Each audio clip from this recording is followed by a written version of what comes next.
La médiathèque L'Albatros vous propose l'envers du décor, le rendez-vous histoire d'Emmanuel. Bonjour, Madame Aurélie Hauteval, professeure des universités en histoire contemporaine à l'Université de Lille, spécialiste de la fin de la Troisième République, des premières années de Vichy et surtout de l'internement des étrangers dits indésirables à l'époque. Donc pour faire votre connaissance, première question, comment devient-on historienne ? Bonjour, merci beaucoup pour l'invitation. Donc, comment je suis devenue historienne ? En faisant des études d'histoire, tout simplement, à Paris 7. Et puis à Berlin, j'avais une bonne note au bac, un peu par hasard. Je voulais faire des sciences sociales et on m'a acceptée en histoire. Donc, j'ai continué en histoire en faisant quand même un parcours à côté de sociologie et aussi de sciences politiques, donc en mêlant plusieurs disciplines. Alors, pourquoi avoir choisi la période contemporaine et plus précisément les années 1930-1940 ? Alors, ce n'est pas un choix qui m'est venu spontanément, puisque mon premier travail de recherche, à l'époque une maîtrise, aujourd'hui on dit un master, s'est plutôt fait sur la Première Guerre mondiale et la fin de la Première Guerre mondiale. J'étais partie à Berlin en programme Erasmus et j'ai travaillé en histoire sociale sur un groupe de femmes ouvrières dans la révolution spartakiste du Berlin de la fin de la guerre. Et puis, j'ai pensé que ce groupe de femmes que j'avais suivi ne pouvait pas avoir suivi Hitler en 1933. Et je me suis dit, elles ont dû partir en exil. Donc, sur ce pari, j'ai commencé à travailler sur les exilés du Troisième Reich en France. Comme souvent dans la recherche, je me suis complètement trompée. Elles ne sont absolument pas parties en exil, puisqu'elles n'étaient pas menacées directement, puisqu'elles n'étaient pas montées dans la hiérarchie ouvrière, donc elles n'étaient pas leaders. Elles n'étaient pas juives, donc pas directement menacées par le pouvoir nazi. Et elles n'avaient pas les ressources pour partir, et elles ne sont pas parties. Donc, je me suis retrouvée avec un sujet de thèse sur les exilés du Troisième Reich en France dans les années 30-40 et j'ai été extrêmement embêtée. Et c'est en ouvrant mes archives, parce que c'est un travail qui avait déjà été beaucoup fait, les grandes figures de l'exil, Walter Benjamin, Hannah Arendt, Anna Zegers. Bon, le travail avait été fait aussi bien en français qu'en allemand. On peut toujours refaire les travaux, mais je ne voyais pas un intérêt majeur. Les petites gens, l'exil des petites familles juives était faisable. Donc, j'avais commencé à partir là-dessus. Et en fait, ce qui m'a frappée quand j'ai ouvert les archives, c'est que je suis tombée sur le mot « indésirable ». Et là, j'ai été prise de stupeur, puisque bonne étudiante, j'avais bien écouté mes professeurs qui m'avaient dit il faut faire attention, l'Église, l'État, la France, le pays, ce ne sont pas des personnes, il ne faut pas les personnifier. Et je me suis dit, le désir, donc l'État a du désir, s'il parle d'indésirable, mais en même temps, l'État, ça ne peut pas être une personne. Comment ça se fait qu'un terme aussi affectif soit présent dans des archives qui ont une apparence toute rationnelle ? Et donc, j'ai commencé à m'intéresser à ce mot-là et à me dire, en fait, mon sujet, c'est peut-être moins les réfugiés que l'administration française. Et j'ai commencé, en fait, à vouloir remonter le fil des indésirables en m'attachant à leurs usages, à comment c'était utilisé, voilà, parce que mon premier réflexe, ça a été de me dire, et c'est souvent une question qu'on me pose, et je pense que vous allez aussi me la poser, et c'est tout à fait légitime, c'est la question de qu'est-ce qu'un indésirable ? Et j'ai cherché longtemps dans les archives une définition quelque part, et je ne l'ai jamais trouvée. Et pourtant, j'en ai ouvert des cartons, impossible de trouver une définition, et pourtant le mot est partout. Donc, comment ça se fait qu'on utilise ce mot ? Donc, je n'ai pas eu le choix que de faire beaucoup de tableurs Excel. Des fois, le métier d'historien est un peu rébarbatif, de disséquer des circulaires, des notes de service, etc., pour essayer de comprendre quels ont été en fait les usages de cette catégorie indésirable, pour essayer moi-même d'en donner une définition. D'accord. Alors, on va d'abord passer par un tournant de l'histoire de France avec l'année 1940, avec son effondrement, et aussi la chute aux enfers de la Troisième République. Alors, est-ce seulement la défaite face à l'Allemagne qui provoque la fin de la Troisième République ? Alors, plusieurs questions dans cette question. Oui. La première, est-ce que c'est la défaite face à l'Allemagne qui provoque la fin de la Troisième République ? Oui, indubitablement. Il y a des circonstances, cette fois, qu'on peut véritablement qualifier de crise, c'est-à-dire une mise en danger de la structure par la conjoncture, c'est-à-dire effectivement l'arrivée d'une armée ennemie qui vient mettre à mal les institutions présente initialement. Malgré tout, si la fin de la Troisième République est signée par l'arrivée de l'armée allemande, on peut quand même observer dans les années avant des dérives très claires, notamment de l'exécutif, la prise en main par l'exécutif sur ce régime républicain. Et une autre dérive extrêmement importante qui est celle de la mise en place des camps d'internement en 1938. Mais j'y reviendrai. Pour revenir à la première question, qui est une question historiographique qui a fait couler beaucoup d'encre, et je pense que certains de mes collègues ne seront pas d'accord avec moi, mais tant pis. L'année 40 est-elle un tournant? Alors un tournant, oui. Une rupture totale, non. L'histoire de ce débat historiographique mérite que je m'y attarde un tout petit peu. Le premier débat a été dans la foulée d'Aron sur la question de la défense de l'action du maréchal Pétain. Et à ce titre, on a effectivement argumenté qu'il y avait une continuité. Une continuité parce qu'effectivement, la France de Vichy, je rappelle, n'a pas mis en place un système législatif particulier. Elle s'est appuyée entièrement sur des lois de la Troisième République. Pourquoi? Puisqu'on est dans un système d'armistice, donc de ni guerre ni paix. Et qu'il était extrêmement compliqué de remettre en place un nouveau système législatif dans ce cadre. Donc, à ce titre, effectivement, on pourrait argumenter qu'il y a une continuité. Mais cet argument de la continuité utilisé à l'époque, c'est un argument qu'on pourrait qualifier clairement de la part d'un camp qui tient à défendre les idées et les actions du maréchal Pétain. En tout cas, à ne pas le remettre trop en cause. Est arrivée une deuxième vague qui a remis ça en question, notamment avec l'idée qu'il fallait bien marquer la spécificité du régime de Vichy comme étant un régime fasciste, c'est l'idée, et que donc il fallait argumenter sur la rupture. Qu'effectivement, à partir de 1940, il se passe quelque chose d'autre, on est dans un autre type de régime politique, et qu'il y a une rupture. À ce titre. Et ce tournant historiographique a été important pour marquer la spécificité réelle du régime de Vichy avec ce qui a précédé. Ensuite, j'ai tendance, moi, avec d'autres aussi, à réargumenter sur la nécessité de marquer l'idée d'une continuité, mais non pas pour dire de façon un peu schématique, ben non, Vichy, c'était pas si grave, c'était un peu comme la Troisième République, pour dire, en fait, le problème, c'est que la dérive était déjà présente avant Vichy. Et ça revient un peu à ce que disait Michael Marus et aussi un peu Robert Paxton sur l'idée d'un Vichy avant Vichy. Alors, il ne s'agit pas de se tromper sur les degrés de gravité de la radicalité de l'action publique, mais il s'agit de voir qu'il y avait déjà des phénomènes de rupture. Je serais assez d'accord, malgré ces récents choix politiques avec Serge Klarsfeld, quand il dit qu'il s'agit de la continuité d'un tournant. 1940, je trouve cette expression est très juste, c'est la continuité d'un tournant. Mais le tournant a déjà été pris. Voilà. Et très important aussi de comprendre qu'on ne peut pas analyser ces différents glissements sur tous les plans en même temps. Pour les étrangers, ce qui est mon cas, quand on fait l'histoire des étrangers, on a une rupture en 1938. Quand on s'intéresse au cas des Juifs français, la rupture elle est en 1940, elle n'est pas avant, effectivement. Donc ça dépend sur quel plan on se place. Et ça, c'est extrêmement important de faire un découpage chronologique fin en fonction des champs auxquels on s'intéresse. D'accord. Après, avec la rupture de 1938, c'est l'arrivée de Daladier au pouvoir. C'est exactement ça. C'est plusieurs choses. C'est l'arrivée de Daladier au pouvoir. C'est le fait que tout d'un coup, on n'a plus besoin du Parlement pour passer des lois. C'est-à-dire qu'on passe au décret-loi.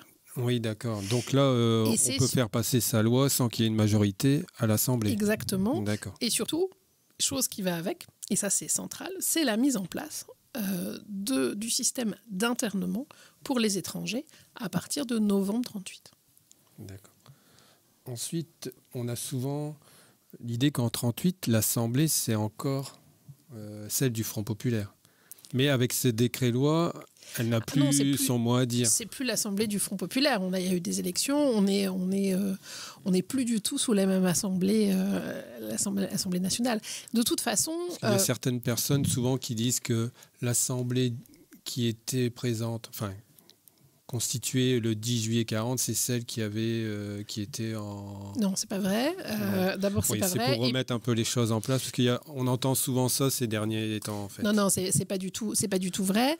Et puis surtout, la question qui est importante, c'est que le Parlement, et ça parlera peut-être à certains par rapport à des événements historiques qui sont passés il n'y a pas si longtemps, l'Assemblée nationale a été mise sur la touche. C'est-à-dire que concrètement, avec le gouvernement Daladier, on est sur la mise en place de décrets-lois qui passent par le pouvoir exécutif, par le président et par le président du Conseil, et plus du tout, qui est l'équivalent du Premier ministre actuel, et plus du tout par l'Assemblée nationale.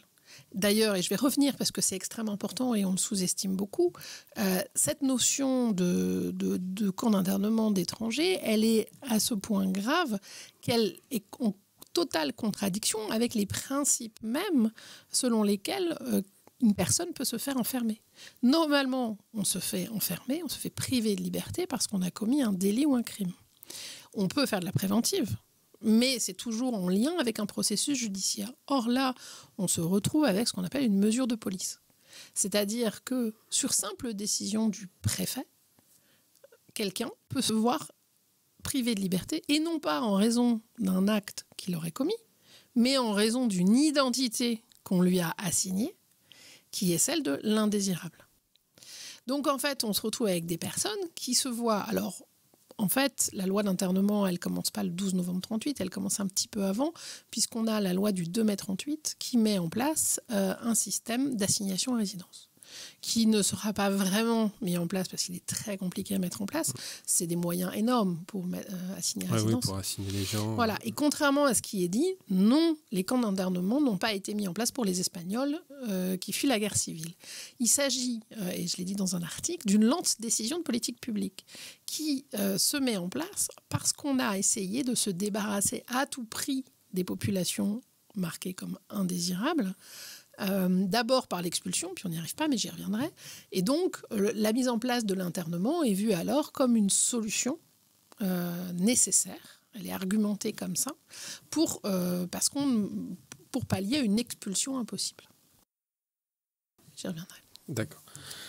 Donc ensuite, on a les débuts de Vichy. Alors, qu'est-ce qui caractérise ces premières années de l'arrivée de Vichy aux manettes? Alors déjà, il faut distinguer entre les différentes zones, parce que c'est pas du tout la même chose selon les territoires. Moi, je vous l'ai dit en off, je suis plutôt spécialiste de Marseille, donc en plus, Lille, c'est un territoire particulier. Oui, on est rattaché à Bruxelles. Voilà, exactement. C'est compliqué. Donc c'est encore différent. Alors, je pourrais pas vraiment... faire un point général sur Vichy les premières années. Je renvoie principalement à Laurent Joly, d'autres auteurs, sur par exemple Christophe Capuano, sur les politiques sociales, etc. Je vais rester sur ce qui nous intéresse pour que je puisse un peu développer là-dessus. Sur la question des étrangers, en fait, Vichy se caractérise d'abord par une rupture de principe qui est celle de l'affirmation d'un groupe spécifique qui est celui des Juifs. La première rupture, c'est le statut des Juifs. Mais il faut voir qu'il y a deux statuts des Juifs. Il y a celui du 3 octobre et celui du 4 octobre. C'est-à-dire qu'est affirmé le statut des Juifs et est affirmé derrière une réglementation spéciale pour les Juifs étrangers. Et en fait... je comprends vos questions sur Vichy, mais j'aurais aimé commencer par 1933 pour pouvoir suivre l'ordre chronologique et un peu mieux expliquer. Oui, mais je le ferai dans l'autre sens. En fait, ce qui se passe, si je peux revenir un petit peu en arrière, 1933, c'est donc l'arrivée des réfugiés du Troisième Reich qui arrivent et qui se retrouvent très vite concurrentiels avec la classe libérale qui est le pilier de la Troisième République et qui voit dans l'arrivée de ces populations, pour beaucoup juives, mais en tout cas, même si elles ne le sont pas, des professions libérales, une véritable concurrence. Médecins, avocats, etc. Et ces populations vont très vite, alors on les accueille bien au début, dans l'idée d'un geste romantique de la France du 19e qui accueille ceux qui se luttent contre la tyrannie. Or, il s'avère, par les ambassades, ils apprennent de plus en plus qu'il y a quand même beaucoup de gens qui vont arriver et que c'est pas forcément que des grandes figures intellectuelles, genre Léon Feuchtwanger, Thomas Mann, etc. Mais c'est plutôt... on pourrait dire des masses souffreteuses. Et en fait, on quitte l'imagerie du réfugié du 19e siècle pour l'image des réfugiés du début du 20e, notamment je pense aux Arméniens, mais aussi un peu aux Juifs russes, toute fin 19e, qui sont des personnes pauvres, qui ont été persécutés pour des raisons raciales et qui n'incarnent pas du tout un idéal libéral, mais qui incarnent au contraire la pauvreté persécutée. Et face à ça, ça offre, si vous voulez, une image beaucoup moins romantique du fait d'aller les sauver. Et surtout, on a le souvenir des Arméniens, de la façon dont il a fallu les accueillir, de la charge que ça a représenté. Et donc l'image change et l'accueil change en quelques mois. Et des difficultés sont faites. Alors on essaie toujours de sauver les grands intellectuels, de mettre de côté les Juifs, notamment d'Europe de l'Est, où on n'offre que des permis de travail à certaines personnes. Le Front populaire parvient à obtenir un statut de réfugié pour les réfugiés du Troisième Reich, mais seulement ceux qui sont de nationalité allemande. C'est-à-dire que tous les Juifs d'Europe de l'Est qui ont la nationalité polonaise, mais qui habitaient en Allemagne, qui sont exclus. Plus pauvres aussi que les Juifs allemands, moins instruits, etc. Sont exclus de ces phénomènes. Et en fait, non seulement ces gens représentent une concurrence sur le marché du travail, mais en plus ce sont des réfugiés. C'est-à-dire qu'ils ne sont pas expulsables. C'est-à-dire qu'en France, on a l'image d'une immigration après la Première Guerre mondiale, d'une immigration choisie. Alors ce sont les Polonais dans le Nord qui arrivent par wagon entier, mais qui vont repartir par wagon entier pour certains. Notamment à Leeuwarden.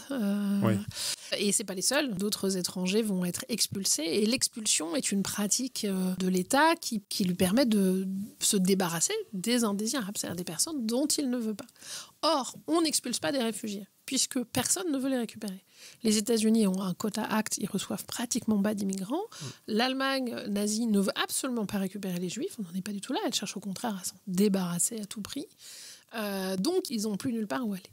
Et à partir de là, l'administration française va partir en boucle dans les années 30 pour essayer de trouver des solutions pour s'en débarrasser. Et ça va être l'utilisation des colonies qui va être évoquée pour mettre en valeur les possessions françaises, comme ils disent, avec toujours ce phénomène assez remarquable de la blanchité conditionnelle des Juifs, c'est-à-dire que assez blancs pour aller coloniser d'autres populations et d'autres territoires, mais pas assez pour rester en métropole. Donc, on a toujours cette idée-là. Donc, le plus connu de ces plans-là, c'est le plan Madagascar, qui est un vieux serpent de mer, d'utiliser Madagascar pour créer... Oui, qui a été repris par les nazis. Bien sûr, mais qui est un plan qui a été repris à l'international, qui n'a jamais vu le jour. Mais on trouve dans les archives du ministère de l'Intérieur, à partir de 1938, une série de notes qui s'emballent à essayer de trouver des solutions pour se débarrasser à tout prix de ces personnes qualifiées d'indésirables. Alors, il y a aussi l'idée de créer des colonies agricoles dans le sud-ouest de la France parce qu'il y a un manque de bras dans l'agriculture. Et au final, il y a même des fois des tentatives de marier des réfugiés du Troisième Reich parce que l'Amérique latine, pays catholique, accepte mieux les migrants mariés. Donc, des fois, il y a même des conjonctions avec les intérêts des réfugiés. Bon, ça a été un ou deux cas, c'est très peu de personnes, mais il y a eu cette volonté. Donc, bon, le ministère de l'Intérieur ne s'est pas transformé en agence matrimoniale, mais on n'était pas loin. Et finalement, l'idée de, puisqu'on ne peut pas les expulser, on va les interner, est arrivée donc au cours de l'année 38, sous le gouvernement Daladier, avec la mise en place de ces décrets d'internement. Et d'ailleurs, dans le motif d'exposé du décret, il y a l'exposé des motifs du décret, il y a marqué parce qu'il était indispensable d'assurer l'élimination rigoureuse des indésirables dans le texte. Donc l'idée, c'est bien de s'en débarrasser. Et ce qui est intéressant, c'est que les gens qui vont être internés vont recevoir un arrêté d'internement et un arrêté d'expulsion en même temps. C'est-à-dire, on est expulsé, on ne peut pas expulser, donc on est interné. Et donc, c'est vu comme une solution palliative à une expulsion impossible. Alors, bien sûr, l'internement des indésirables ne va pas concerner que les réfugiés du Troisième Reich. Pourquoi ? Parce que ce ne sont pas les seuls indésirables. Il y a d'autres indésirables, puisque c'est une catégorie floue. Il y a un usage politique très intéressant de la catégorie floue qui permet à l'administration de mettre qui elle veut dans ce sac. On retrouve quand même quelques motifs récurrents qui vont être... Quels sont ces différents motifs ? Qui vont être ces différents motifs. Il y a des motifs en général de concurrence économique. Très important. Comme on l'a vu avec, par exemple, les professions médicales, quand les premiers réfugiés, indésirables, entre guillemets, allemands sont venus. Les juristes, pas que les journalistes, ça va être aussi avoir des lois sur les acteurs, sur le cinéma. Et apparemment, d'après ce que j'ai lu, la loi du 21 avril 1933 a été proposée par un député français médecin. Oui, bien sûr. Alors, l'Assemblée nationale était composée de beaucoup de médecins. Oui, il y avait beaucoup. C'était très récurrent. Et d'ailleurs, c'est important parce que c'est Vicky Caron qui a montré ça dans Uneasy Asylum, Asile incertain, son livre a été traduit. Les premières arrivées, en fait, ce phénomène en fait, date de l'arrivée des étudiants juifs, roumains et polonais qui ne peuvent plus faire d'études et qui vont aller à Strasbourg pour faire des études, puisqu'on peut étudier en allemand, la langue qu'ils maîtrisent mieux. Et ça va faire bondir les associations locales, professionnelles de médecins et de juristes, qui vont faire pression sur le préfet. Ça va remonter au ministère de l'Intérieur. Et on voit comment, en fait, les connexions interindividuelles de ces personnes, de ces classes libérales, sont assez importantes au niveau du pouvoir politique et vont pouvoir faire entendre leur voix de manière importante, ce qui va donner la loi Armbruster, c'est celle-là dont vous parliez, sur les médecins, et qui, en fait, n'est pas liée directement aux réfugiés du Troisième Reich, est liée, en fait, à cette arrivée dès 29, donc c'est un tout petit peu avant, mais qui va, en fait, se voir éclore à la faveur de l'arrivée des réfugiés du Troisième Reich. Excusez-moi, c'est vrai que c'est assez étonnant parce que, en fait, début des années 30, on a ce mouvement-là, alors qu'en 1927, il y a eu une vague de naturalisation. Et quelques années après, on fait un chemin inverse. Alors, il ne se fait pas en sens inverse tout de suite. Il se fait en sens inverse sur les professions libérales, ce qui est quand même très particulier. Il n'y a pas de loi sur les ouvriers, même s'il y a une loi de la protection de la main-d'œuvre nationale qui apparaît dès 1932. Mais c'est lié à ce qu'on appelle la crise économique. C'est-à-dire qu'il y a une volonté de protection de la main-d'œuvre, clairement. C'est assez intéressant de voir à quel point, effectivement, il y a toujours des enjeux économiques dans la volonté d'accepter ou de ne pas accepter certains migrants. Parce qu'il faut revenir un tout petit peu en arrière si on veut faire l'histoire de la France. Il ne faut pas oublier qu'au XIXe siècle, la France est en déficit démographique. C'est-à-dire que les femmes françaises font peu d'enfants, enfin les hommes aussi du coup, mais disons qu'il y a peu de naissances, en tout cas beaucoup moins que les autres pays européens. En Allemagne surtout apparemment. Voilà, ce qui fait que la France sera très peu un pays d'émigration, notamment pour aller peupler les nouveaux mondes, du point de vue très européen. Je pense que les populations autochtones qui vivaient là étaient au courant que c'était pour elles, c'était pas un nouveau monde, mais c'est une autre affaire. Et en tout cas, en France, il y a un déficit démographique qui va être comblé avec l'arrivée de migrants européens qui vont venir travailler en France. La surpopulation de l'Italie notamment, mais aussi de la Belgique. Roubaix est un exemple assez parlant. 90% de la population était belge. Vont permettre effectivement d'avoir assez de bras pour la production industrielle. Et cette arrivée de l'immigration, cette histoire de l'immigration, elle se fait au moment même où on constitue la nation française. C'est-à-dire qu'il ne faut pas voir que l'idée de la nation française se serait construite et qu'après il y aurait une immigration. En fait, ça se co-construit. Je renvoie à tous les travaux de Gérard Noiriel, le Creuset français sur ce point. Non, mais c'est important de comprendre qu'il s'agit d'un enjeu démographique avant tout, de constitution d'une population qui est donc une ressource de production et de reproduction dans le cas des femmes. Et que du coup, comme ressource de production, il va y avoir des phénomènes de tri qui vont s'opérer en fonction de ces enjeux économiques. D'accord. Voilà. Et là, c'est ce qu'on va retrouver à partir du moment de la crise, et qui va toucher non pas seulement les professions libérales, parce que finalement, le protectionnisme des professions libérales se fait en dehors des crises économiques. On voit aujourd'hui, par exemple, être médecin, tous les gens qui sont médecins savent bien qu'ils ne peuvent pas voyager et travailler en tant que médecin comme ça. Il faut repasser les diplômes dans chaque pays. Ah oui, il faut avoir des équivalences, etc. C'est très, très compliqué. Voilà, donc pour revenir à cette question, donc il n'y a pas que les réfugiés du Troisième Reich, il y a aussi les réfugiés de la SAR. Alors, c'est aussi des réfugiés du Troisième Reich, un peu, puisque la SAR est rattachée en 1935 au Reich suite à un référendum. Et ceux et celles qui avaient défendu, qui s'étaient opposés au rattachement, soit par francophilie, soit par antifascisme, souvent les deux, se retrouvent à la charge de la France, qui avait un mandat de la SDN, qui est obligé de les prendre en charge et qui donc va commencer à les héberger, à les acheminer. Et cette expérience de l'immigration sarroise va être très petite numériquement, mais va être importante sur de nouveaux répertoires d'action publique de la part de l'État. Donc, il y a les réfugiés de la SAR qui arrivent, qui sont pris en charge par l'État, et c'est assez novateur puisqu'il y avait un mandat de la SDN et que l'État est obligé de les prendre en charge, aussi bien de les acheminer que de les mettre dans des centres de placement, de travail.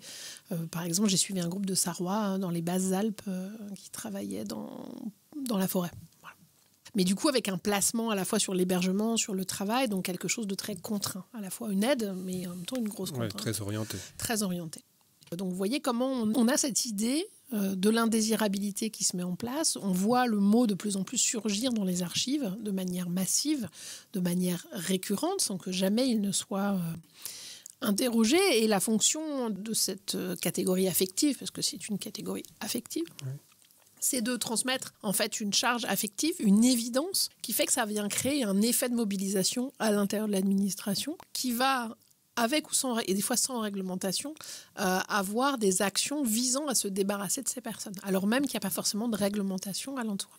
Il n'y a pas de cadre et c'est l'administration qui prend des initiatives. Voilà, on est au-delà des fois du pouvoir discrétionnaire. J'ai le cas avec la police de la navigation. On est en 40 à Marseille, donc sous Vichy, au tout début de Vichy, en juillet 40, où la police de la navigation, donc c'est un corps militaire, se met à arrêter des réfugiés qui croisaient au loin, qui ne passaient même pas par la France, qui étaient jeunes pour aller aux États-Unis, mais le bateau croisait dans les eaux françaises, ils se sont fait arraisonner, descendre et interner. L'administration, l'état-major des armées a régulé après coup. C'est-à-dire qu'une réglementation est arrivée après coup pour justifier l'internement. Non pas des hommes qui, lui, étaient prévus, mais des femmes et des enfants qui ont été débarqués en même temps. Il n'était pas du tout prévu de les interner. Et ce qui est problématique dans tout cet emballement administratif qui va aboutir à la création des camps d'internement en 1938, c'est qu'on a une argumentation en général qui va par la crise. C'est-à-dire qu'on dit un demi-million de réfugiés sont arrivés d'Espagne, la retirada, en décembre 1938.